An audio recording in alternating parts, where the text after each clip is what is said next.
Madame, mademoiselle, monsieur, bienvenue à Métro News. Voici les principaux titres qui seront développés aujourd'hui.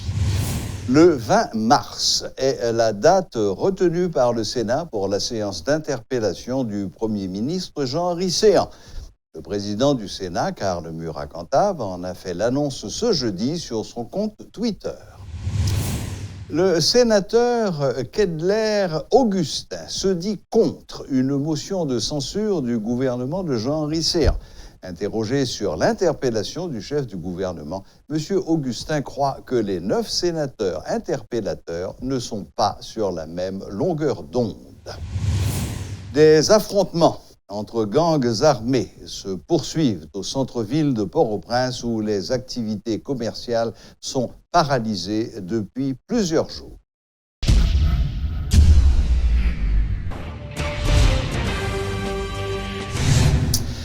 Neuf sénateurs ont décidé d'interpeller le Premier ministre Jean Séan ainsi que 2 de ses ministres, le ministre de la Justice et le ministre de l'Intérieur.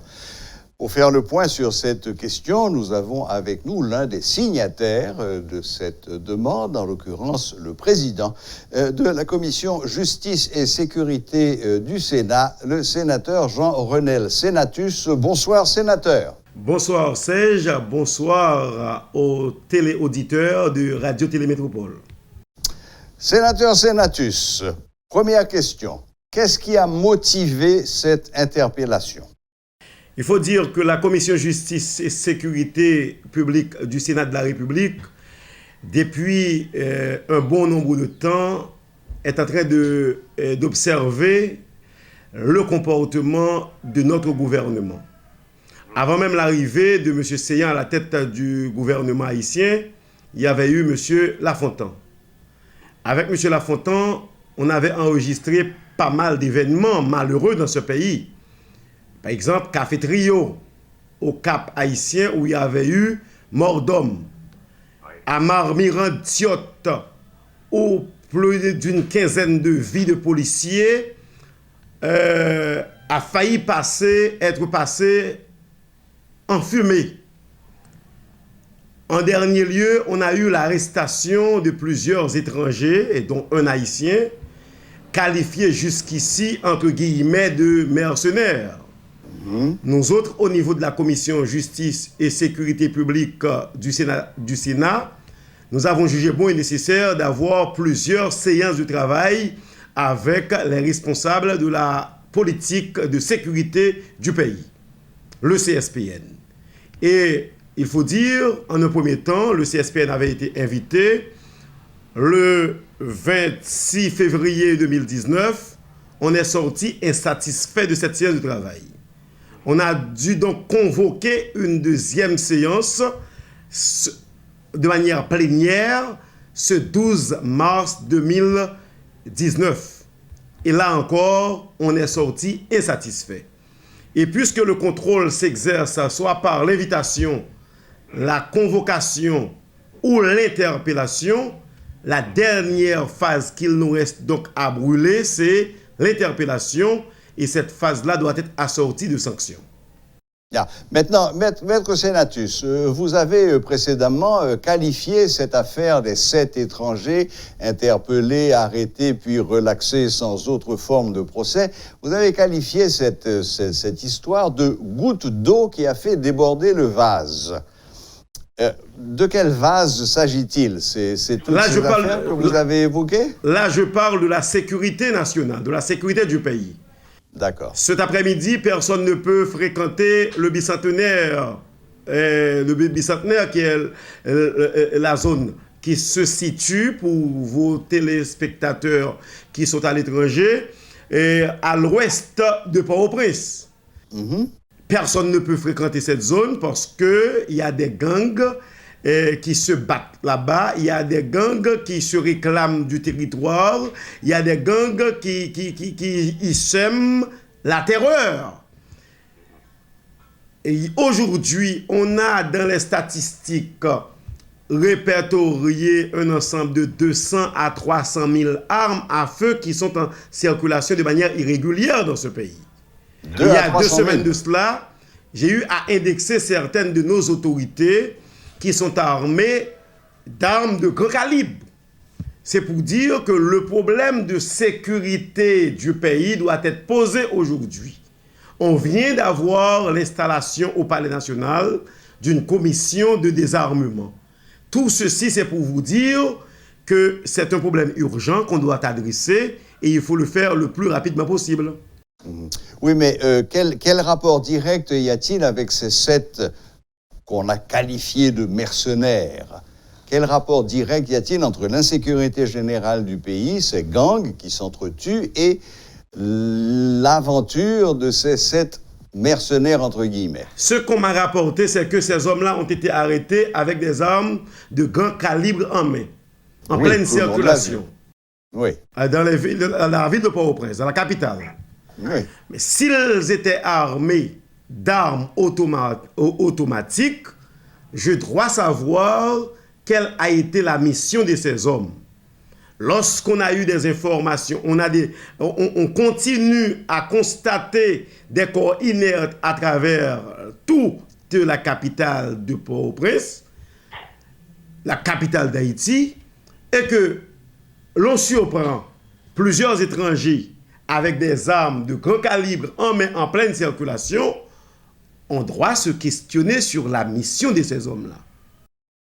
Bien sûr, sénateur, mais on doit aussi se questionner, me semble-t-il, sur la manière dont ils ont été libérés puis exfiltrés et qui se sont retrouvés tranquillement aux États-Unis sans être inquiétés. Est-ce donc pourquoi nous avons jugé bon et nécessaire d'inviter le ministre de la Justice, le CSPN de manière générale, à venir répondre à nos questions? En un premier temps, il y avait eu un incident parce que le directeur général de la police avait hésité de nous partager certaines informations.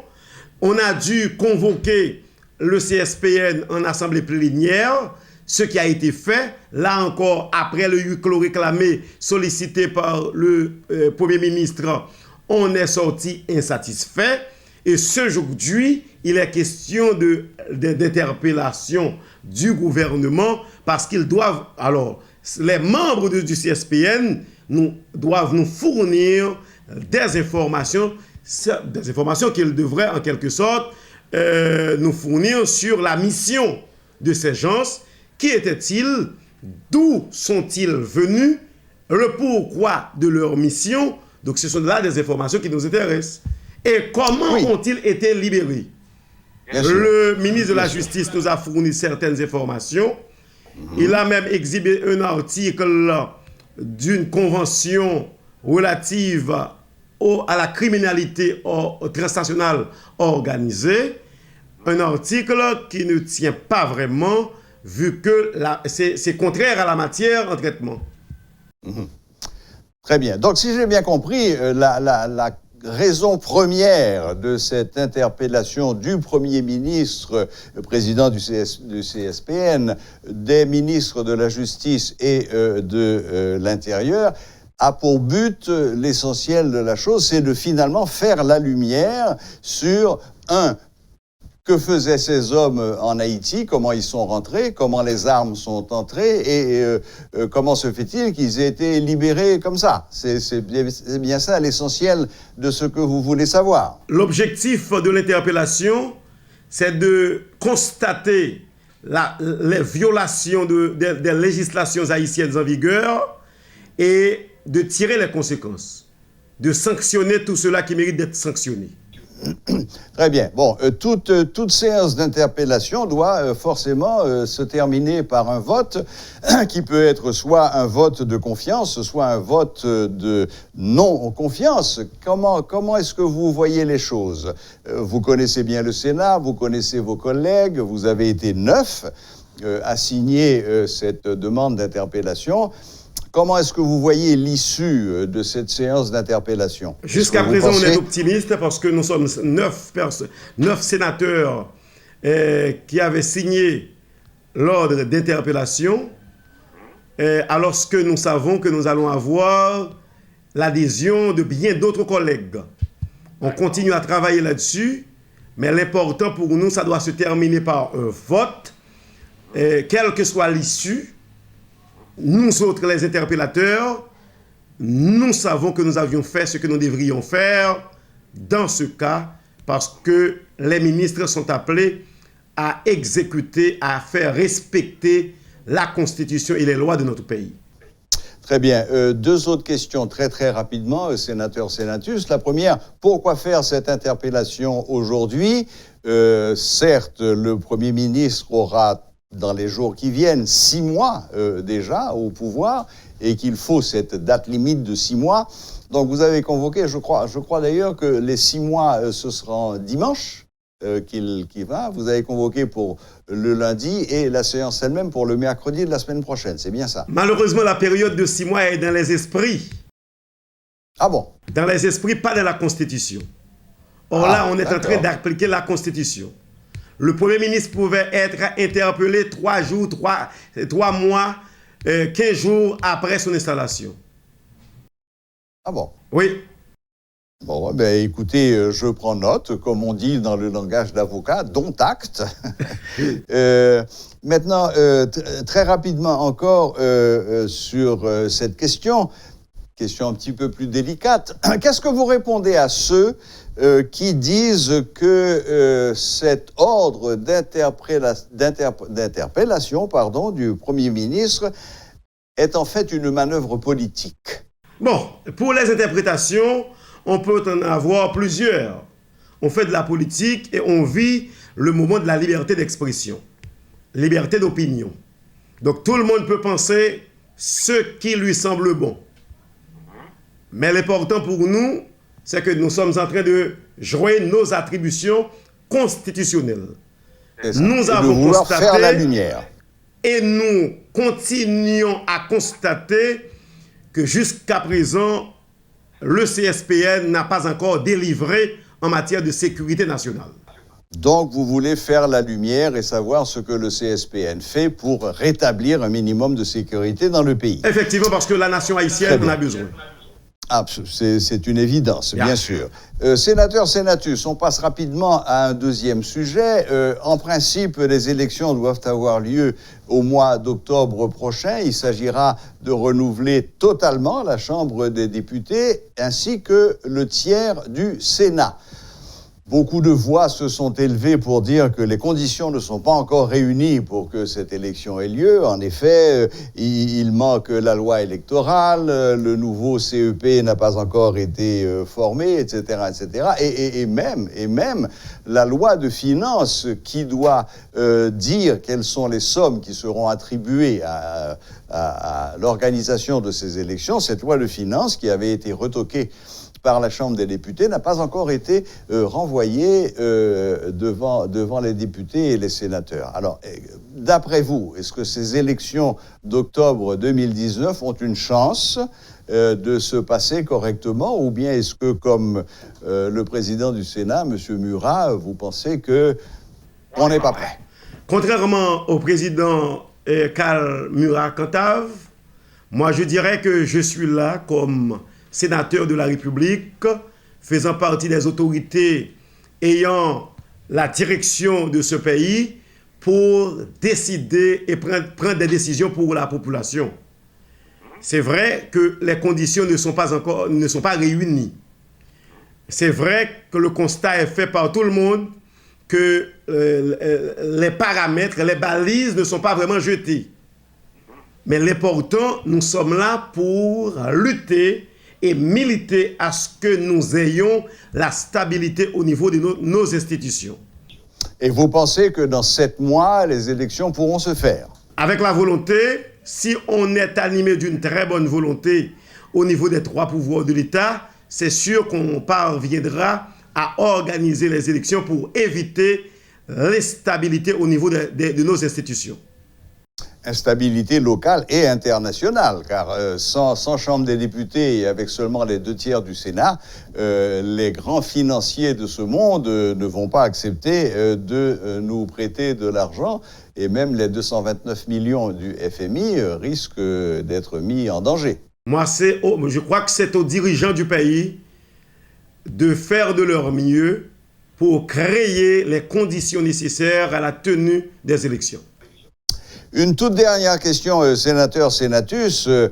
C'est un débat qui revient régulièrement. Chaque personne donne son opinion. La Constitution dit d'une part que les sénateurs sont nommés pour 6 ans, mais que le Sénat est renouvelable par tiers tous les 2 ans. Donc, il y aurait des sénateurs qui seraient élus pour 6 ans et d'autres qui seraient élus pour 2 ans, d'autres pour 4 ans et d'autres pour 6 ans. Est-ce que vous pouvez nous éclairer sur cette question? Ah oui, c'est une disposition constitutionnelle. On n'a qu'à l'appliquer. Les sénateurs sont élus pour 6 ans. Cependant, dans le cas qui me concerne, qui concerne le sénateur Karl Murat-Cantave, on avait eu à organiser des élections pour 2 tiers en même temps. Donc là, on avait dû faire appel à un précédent lorsqu'on avait eu à organiser des élections pour 3 sénateurs en même temps. Mais puisque c'est pour 2 qu'on a eu à organiser en 2015, le CEP m'avait moi-même délivré un certificat disant que je suis le premier sénateur. Alors que pour le sénateur Antonio Cher Ami, qui était élu au 2e tour des élections, je ne sais ce qu'on avait mis dans son certificat. Mais l'important pour moi, je sais que je suis là pour 6 ans, le sénateur qui me suit pour 4 ans, et puisqu'il y avait eu une période interposée entre l'élection du 2e et le 3e, donc lui, il est reparti pour 6 ans. Donc si aujourd'hui, on devrait qualifier les sénateurs suivant l'ordre d'élection, on dirait qu'aujourd'hui, le sénateur Patrice Dumont est premier sénateur avec un mandat de 6 ans. Moi-même, 2e aujourd'hui, et le sénateur Cherami comme le 3e sénateur. Cependant, il y a d'autres collègues qui sont en train de faire naître une autre stratégie, une autre philosophie, une autre interprétation. Moi, je reste là, dans mon coin, en train de voir qu'est-ce qui va être dit, parce que jusqu'à présent, on n'a pas encore de cour constitutionnelle capable de se plancher sur la question. Donc, vous venez de nous confirmer, sénateur Senatus, que finalement, il y a de quoi être confus. Élu pour 6 ans, élu pour 4 ans ou élu pour 2 ans. La question reste ouverte et apparemment, comme vous le dites, il faudra peut-être attendre la Cour constitutionnelle pour trancher sur cette question. Malheureusement, la Cour se fait encore attendre. Absolument. Sénateur Jean-Renel Senatus, merci infiniment de nous avoir accordé un peu de votre temps pour apporter des éclaircissements sur l'affaire de l'interpellation du Premier ministre. Vous avez évoqué ces fameux mercenaires, entre guillemets, et vous entendez que toute la lumière soit faite sur ce dossier. Maintenant, les élections d'octobre 2019, vous avez aussi donné votre sentiment. Vous restez malgré tout plutôt optimiste, c'est de bon aloi. Merci infiniment de votre temps et bonne fin de soirée. À moi de vous remercier, Siège. Bonne soirée à vous tous et à tous vos auditeurs. Merci. Le sénateur Kedler Augustin est opposé à la censure du gouvernement de Jean-Henri Séan. Interrogé sur l'interpellation du chef du gouvernement, M. Augustin croit que les 9 sénateurs interpellateurs ne sont pas sur la même longueur d'onde. Les 4 sénateurs de l'opposition radicale veulent barrer la route au chef de l'État et au Premier ministre, tandis que les 4 sénateurs de la commission justice sont insatisfaits des réponses du ministre de la Justice, a laissé entendre le sénateur du PHTK. Moi, je crois qu'il y a 4 sénateurs de l'opposition radicale qui signent les, mais il y a 4 autres sénateurs qui sont des membres de la commission justice. Et comme étant que membre de la commission justice également, moi, noté, bon côté collègue, moi, il y a une insatisfaction par rapport à la réponse que le ministre de la Justice l'a tabayo, et je pense que ça a porté que au signé. Autrement dit, moi, je voulais croire que tout sénateur n'a pas signé l'interpellation pour même raison, véritablement. Et parce que, autrement dit, si c'était saleté, il va même demander au Premier ministre, il vient là-dedans tout, il va kembe le ministre seulement. Donc, il y a le Premier ministre en tout et 4 sénateurs opposition. Il n'y a pas quoi c'est réponse ministre de justice actuellement, mais il voulu interpeller le président à ce niveau. Moi, quitter l'aspect psychologique là, Premier ministre. Moi, quitter l'aspect psychologique là pour me arriver dans l'aspect politique là. Aspect politique là, ça veut dire que ça. Et les membres de l'opposition, ils n'ont pas voté séant, ils n'ont pas jamais voté parce que c'était clair, ils ont dit que quel que soit ça, Jovenel voyait là, ils ont déjà compte. Donc, c'est ça qui fait que je me dis, bon, moi-même, je préfère une position, côté que, on évalue l'action pour ça, oui. Si vous avez son bagage qui est bon pour le pays, vous pouvez marcher là-dedans. Si vous n'êtes pas bon pour le pays, vous n'avez pas marcher là-dedans. Et ces positions, ça me prend, même si c'est une position qui est facile en Haïti. Oui. Ils interpellé ensemble, alors que pour moi-même, il aurait été mieux pour te prendre grain par grain. Ouais, il t'a pris grain par grain à chacun selon son cas, selon sa situation, selon ses fautes. Donc, l'envie de mettre tout ensemble, si vous avez pour prononcer, pas qui procédure, pas pour une décision tout pour tout ensemble. Donc, on a souhaité que ça puisse clarifier, parce que ça va faire débat au niveau du grand corps. Comment nous pouvons évaluer alors que la responsabilité est personnelle. Que la population ne doit attendre à grand-chose, parce que il est clair que, à moins que tout le monde décide de voir tout à l'ensemble coup. Mais si tout le monde va décider de voir tout à l'ensemble coup, on n'a pas attendre grand-chose. S'il était fait au cas par cas, nous devons connaître ce que ça a campé véritablement. Si l'objectif c'est pour au cas où vous voulez aller, c'est pour aller directement. Parce que vous pouvez aller en séance publique. Ça veut dire que tu vas lui poser des questions pour montrer à tout le monde que ce n'est pas mauvaise foi. Et que ce n'est pas favoritisme. Ce n'est pas esprit clanique qu'il faut parler à tel monde. Débat pour le fait, et après que vous montrez faute là clairement devant tout le monde et qui justifie vous voulez l'aller. Mais lorsque le monde ne sait pas pourquoi, aucun doit dire faute ça, c'est pas lui-même, vous son l'autre. Mais jugement parle extrêmement difficile pour faire. La sécurité bat son plein au bas de la ville. La zone du bicentenaire est sous le contrôle des bandes armées et toutes les activités commerciales sont quasiment suspendues, alors que les bandits se sont même permis une démonstration de force près du parquet mercredi.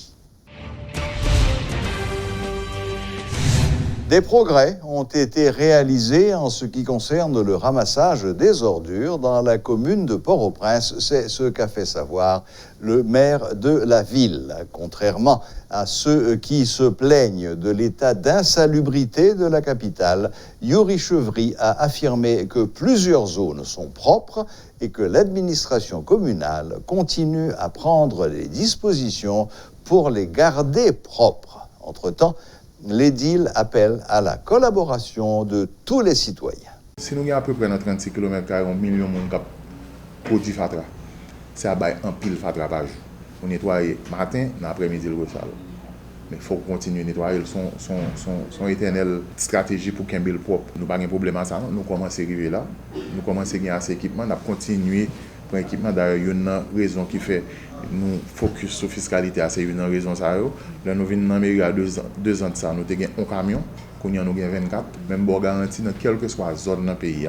Sauf que peut-être qui n'est pas accessible dans la section. Qui doit un camion pas arriver. Mais quel que soit la route dans la ville, un camion privé là, il 3 fois par semaine. C'est la seule commune dans le pays qui a fait ça. Alors, le monde dit ville la salle, oui, il y a un côté sale. Mais le monde parle de Port-au-Prince, il n'y a pas parler seulement de la salle, il n'y a pas Port-au-Prince. Parce que Port-au-Prince, il y a un parcours, il y a un canapé vert, il y a un crissoir, il y a un boudon, il y a un museau, il y a côté ça extrêmement propre. Il y a un channement, soit channement scounéen. Actuellement, là, en semaine de ça, nous avons 2 motocyclettes qui 24 heures sur 24 sur champ de masse qui a ramassé fatra. Bien sûr, il y a des côtés de fatra, mais majorité Port-au-Prince, majorité Port-au-Princien est d'accord que ce qui a fait son bagage qui prend temps. Toute grande ville sous la terre toujours à sensibiliser. Il faut continuer à sensibiliser, il faut permettre que, faut nous continuer à demander la presse là tout pour aider dans ce sens pour montrer mon parce que mon pas tout connaît ça pour faire un fatra. Il y a des gens qui connaissent mais il y a des gens qui pas connaissent tout, il y a des gens qui pas veulent tout. C'est monde ça que nous arrêter. Ça veut dire si il manque mairie Port-au-Prince pas jeter fatra là et pour venir fatra ou venir jeter là-dedans là ça une arrestation ou amende pour payer. Il y a quelques jours on prend monde mais c'est pas folie ça nous pas folie prendre monde, nous folie sensibiliser monde pour pas faire encore parce que nous une question d'éducation On commence à faire dans l'école, surtout dans l'école communale. Si moun yo commence à dire parents yo pas jeter fatra dans la rue, kazek yo a fait dans zone pa yo entend yo avec nous azek yo entend nous avec nous venir mettre fatra à le n'a passer à vous prendre. Son processus qui prend temps. Nous même n'a pas avancé sur lui, n'a pas avancé bien. Les activités sont toujours paralysées à l'hôpital La Paix. Une pétition a été signée par les membres du personnel soignant de cette institution publique lors d'une importante réunion ce jeudi dans le but d'exiger du ministère de la Justice qu'il prenne des sanctions contre les individus qui se sont introduits dans l'enceinte de l'hôpital dans la nuit de samedi à dimanche dernier. Que le ministère de la Santé publique prenne les dispositions en vue d'assurer de manière effective la sécurité des médecins et des patients à tout moment, c'est la deuxième condition posée par les employés de l'hôpital dans ce document. Les personnes handicapées réclament leur intégration effective dans la vie civile et politique du pays. L'organisation Disability Rights Fund et la Fondation J'aime Haïti plaident pour une modification de la loi électorale de 2018 telle que déposée au Parlement. Pour formuler des propositions, des ateliers sont réalisés avec plusieurs secteurs, notamment celui des droits humains, en vue de recueillir leurs recommandations. Un document sera bientôt rédigé et acheminé au Parlement concernant les préoccupations des personnes handicapées. Tour à tour, suivez les explications de Joanne Garnier, représentante de Disability Rights Fund, et de Chili Morin, collaborateur au sein de la Fondation J'aime Haïti. Le Conseil électoral a soumis dans le Parlement un projet de loi électorale qui répond en grande partie aux besoins des handicapés suite à la recommandation du bureau et secrétaire d'État pour l'intégration des handicapés. Nous avons demandé au Parlement pour voter projet de loi ça janvier. Et nous avons demandé, après votre loi ça, pour KAP prendre toutes dispositions pour appliquer comme ça doit. Nous avons demandé à l'Archive nationale et ONI prendre toutes dispositions pour faciliter les handicapés gain accès à la pièce d'identité tant que Baptiste à carte d'identification nationale. Troisième recommandation. Parmi les membres KAPA, doit avoir au moins un monde handicapé. Quatrième recommandation. Nous avons demandé au Parlement modifier principalement l'article 153 dans le projet de loi électoral. Une façon pour une liste candidat parti politique ou bien groupement politique qui a soumettre à KAPA pour gagner au moins 10% de monde handicapé pour chaque poste électif. Cinquième recommandation. Nous avons demandé pour le Parlement modifier l'article 154 projet de loi électoral. Nous voulons pour lui formuler comme ça. Parti politique et groupement politique qui ne pas présenter candidat femmes et candidat handicapé pas doit joindre ni subvention l'État ni financement sous formation, fonctionnement et financement parti politique. Dans ce sens, nous avons demandé pour modifier la loi sous formation, fonctionnement et financement parti politique. Nous avons demandé aux médias, public comme privé, pour faire effort pour accorder espace à les handicapés pour faire plaidoyer sous droit et participation dans la société. Nous avons demandé pour local, centre et bureau vote accessible pour faciliter tout le monde handicapé. Matériel électoral doit adapté pour tout le monde handicapé, quel que soit le type de déficience qu'il y a. Essentiellement, nous souhaitons que le processus inclusif, ça veut dire que le bulletin de vote soit capable accessible à gens qui ont quel que soit le type de handicap, que le bureau de vote soit capable accessible à quel que soit le monde qui a un handicap, que respecter droit pour vote en secret, donc un monde qui est handicapé ou pas obligé son monde qui est dans le bureau de vote là qui dit qui ça pour le faire parce que on connaît qu'il y a une pile manipulation qui a fait là tout. Et dans la loi, la version, ça a une pile recommandation dans ça que la société civile a fait, que a tenu compte de eux. Par contre, il y a quelques articles qui jusqu'à présent très discriminatoires par rapport à mon handicapé. Et si nous prenons l'article 54, là, par exemple, qui bien spécifiquement dit que ou pas qu'à empêcher un monde de voter sous aucun prétexte, sans aucune discrimination. En fait, pas supposé gagner discrimination qui est basée sur aucun type de handicap. Et puis devant, ouais que yon moun pas ka par exemple voter si li dûment déclaré que li gen une aliénation mentale. Alors que nous connaissons aliénation mentale, c'est yon c'est un type de handicap que lié, c'est un handicap psychosocial et ou pas qu'à exclure un monde sous base ça. Donc convention sur droit moun handicapé que Haïti ratifié bien dit que moun yo gen droit pour yo voter, yo gen droit pour yo exercer droit de vote yo, bien sûr avec accompagnement nécessaire que ça a demandé. Donc, je pense spécifiquement à une recommandation que nous avons formulée, que nous avons tenu compte de lui. Par exemple, il y a un article qui te dit que pour vote lui-même valide, il faut que votant lui-même a posé pouce li ou bien n'importe qui doit et pour être capable de prendre empreinte li. Mais nous-mêmes, nous avons soulevé la question que il y a des gens qui manchent, par exemple. Donc, un monde qui manche, est-ce que ça veut dire que il pas qu'à voter, vote n'est pas valide. Donc, moi, ouais, que yo tenu compte de recommandations ça, yo retiré clause ça et yo justement fait une clause qui est inclusive, côté que même si un monde manche, il pas gain bras du tout, faut qu'il est capable de valider vote li par rapport à capacité physique que il gagne. La boucle est bouclée. Merci de nous rester fidèles et à la prochaine, même heure, même chaîne.